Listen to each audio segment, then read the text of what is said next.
masuk kepada pengertian haji. Asal mula arti haji menurut lughah atau arti bahasa adalah al-qasdu atau menyengaja. Sedangkan arti haji dilihat dari segi istilah terminologi, berarti bersengaja mendatangi Baitullah atau Ka'bah untuk melakukan beberapa amal ibadah dengan tata cara yang tertentu dan dilaksanakan pada waktu tertentu pula, semata-mata mencari ridha Allah Subhanahu wa Ta'ala.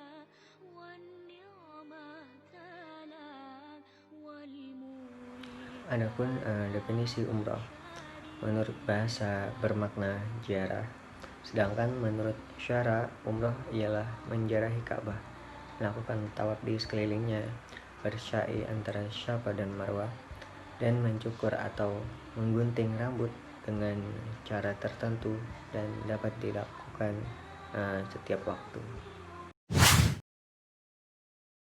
Ya, pembahasan selanjutnya mengenai dasar hukum ibadah haji. Yang pertama terdapat dalam Quran Surah Al-Imran ayat 97. Bismillahirrahmanirrahim. Fihi ayatun bayyinatun maqamu Ibrahim. Wa man dakhalahu kana amina. Walillahi 'alan nasi hajjul baiti man istata'a ilaihi sabila. وَمَنْ كَفَرَ فَإِنَّ اللَّهَ غَنِيٌّ عَنِ الْعَالَمِينَ. Yang artinya, di sana terdapat tanda-tanda yang jelas, di antaranya makam Ibrahim. Barang siapa memasukinya, amanlah dia. Dan di antara kewajiban manusia terhadap Allah adalah melaksanakan ibadah haji ke Baitullah, yaitu bagi orang-orang yang mampu mengadakan perjalanan ke sana. Barang siapa mengingkari kewajiban haji, maka ketahuilah bahwa Allah Maha Kaya, tidak memerlukan sesuatu dari seluruh alam. Yang kedua, terdapat dalam Quran Surah Al-Hajj ayat 27 dan 28. Bismillahirrahmanirrahim. Wa'azim fin nasi bil hajji ya'tuka birjala wa ala kulli dhamiri ya'tina min kulli fajjin 'amiq. ليشهدوا منافع لهم ويذكروا اسم الله في أيام معلومة على ما رزقهم من بهيمة الأنعام فكلوا منها وأطعموا البائس الفقير. Yang artinya, dan serulah manusia untuk mengerjakan haji, niscaya mereka akan datang kepadamu dengan berjalan kaki atau mengendarai setiap unta yang kurus. Mereka datang dari segenap penjuru yang jauh, agar mereka menyaksikan berbagai manfaat untuk mereka, dan agar mereka menyebut nama Allah pada beberapa hari yang telah ditentukan atas rezeki yang dia berikan kepada mereka berupa hewan ternak. Maka makanlah sebagian darinya, dan sebagian lagi berikanlah untuk dimakan orang-orang yang sengsara dan fakir. Selanjutnya terdapat di dalam hadis riwayat Ahmad yang artinya, hendaklah kalian bersegera mengerjakan haji, karena sesungguhnya seseorang tidak akan menyadari halangan yang akan merintanginya.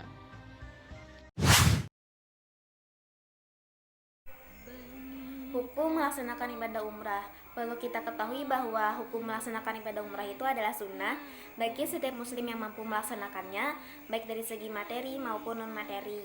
Ibadah umrah dapat dilakukan kapan saja, terkecuali pada hari Arafah yaitu tanggal 10 Zulhijjah, dan hari Tasyrik pada tanggal 11, 12, dan 13 Zulhijjah.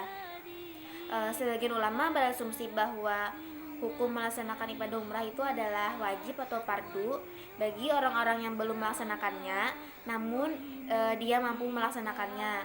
Dan sebagian ulama yang lain berpendapat bahwa hukum melaksanakan ibadah umrah itu adalah sunnah muakkad. Ada satu hadis yang diriwayatkan oleh Imam Muslim. Beliau menyatakan bahwa pelaksanaan ibadah umrah di bulan Ramadan bernilai sama dengan melaksanakan ibadah haji. Begitu juga pendapat dari Imam Asy-Syafi'i. Berdasarkan Alkitab dan As-Sunnah, beliau menyatakan bahwa hukum melaksanakan ibadah umrah itu adalah fardu, sama seperti haji, sehingga wajib bagi orang muslim untuk melaksanakannya. Berdasarkan firman Allah Subhanahu wa taala dalam Al-Qur'an surah Al-Baqarah ayat 196 yang artinya sempurnakanlah ibadah haji dan umrah karena Allah. Ayat di atas mengandung maksud yaitu tunaikanlah haji dan umrah secara sempurna. Sedangkan berdasarkan as-sunnah Rasulullah SAW yang diriwayatkan oleh Ibnu Majah Al-Baihaqi dari Aisyah radhiyallahu an, dia menyatakan, pernah aku bertanya, "Ya Rasulullah, apakah perempuan wajib melakukan perjuangan?" "Ya," jawab Rasulullah, "perjuangan tanpa perang, yaitu melaksanakan haji dan umrah." Selanjutnya saya akan membahas hubungan haji dengan umroh. Di dalam ibadah haji sebenarnya mengandung dua macam ibadah yang berhubungan, yaitu ada haji, ini bisa dikatakan sebagai orang haji besar, kemudian ada umroh yang biasa dikatakan orang sebagai haji kecil. Di dalam Al-Quran diperintahkan sebagai berikut, yang artinya adalah dan sempurnakanlah ibadah haji dan umroh karena Allah. Kemudian untuk menunaikan ibadah haji dan umroh dapat dikerjakan sebagai berikut. Di sini ada 3. Yang pertama adalah haji tamatu. Ini lebih utama mengerjakan umroh atau haji kecil hingga selesai. Kemudian pada waktu haji atau haji besar tanggal 8 Zulhijjah melakukan ibadah haji besar sampai selesai. Yang kedua ada haji qiran. Ini merupakan umroh dan haji yang dikerjakan menjadi satu, jadi sekali jalan. Kemudian yang ketiga ada haji ifrad. Ini dilakukan pada Syawal 12 atau 13 Zulhijjah, hanya mengerjakan haji saja, sedangkan umroh dijalankan sebelum Syawal atau setelah selesai mengerjakan haji di dalam tahun itu juga. Assalamualaikum warahmatullahi wabarakatuh. Di sini saya akan menjelaskan tentang macam-macam dam atau denda. Yang pertama, menyembelih seekor kambing biasa untuk kurban untuk disedekahkan kepada fakir miskin. Kalau tidak bisa diganti dengan 10 hari puasa. Yaitu ini denda untuk mengerjakan haji secara tamatu, mengerjakan haji secara qiran, mulai ihram tidak dari mikat, tidak bermalam di Musdalifah, tidak bermalam di Mina, dan tidak melempar jumrah. Yang kedua, menyembelih kambing untuk disedekahkan atau puasa 3 hari. Ini denda untuk orang yang memakai pakaian yang berjahit atau menyarum bagi laki-laki, memotong kuku, bercukur, memakai minyak harum, atau bersetubuh dengan perempuan. Yang ketiga, menyembelih seekor unta. Kalau tidak bisa diganti dengan sapi, kambing, dan puasa. Ini denda untuk bagi orang yang bersetubuh. Yang keempat, bagi yang membunuh hewan buruan tanah haram, yaitu yang pertama bisa menyembelih hewan yang serupa. Yang kedua, kalau tidak mungkin kita bisa bersedekah dengan harga makanan yang sesuai dengan harga kambing hewan buruan tersebut. Yang kelima, barang siapa yang memotong kayu, maka bagi kayu besar dendanya seekor unta atau sapi, bagi kayu kecil dendanya seekor kambing.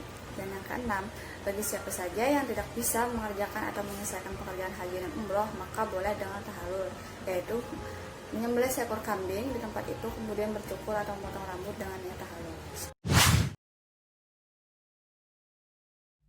Adapun manfaat atau hikmah dari melaksanakan haji dan umroh, yang pertama kita mendapatkan ketenangan hati, yang kedua kita melancarkan taubat-taubat kita, yang ketiga mendapat ampunan dari Allah Subhanahu wa taala, yang keempat menambah pengetahuan kita soal Islam, dan yang kelima menambah ketaatan kita kepada Allah Subhanahu wa taala.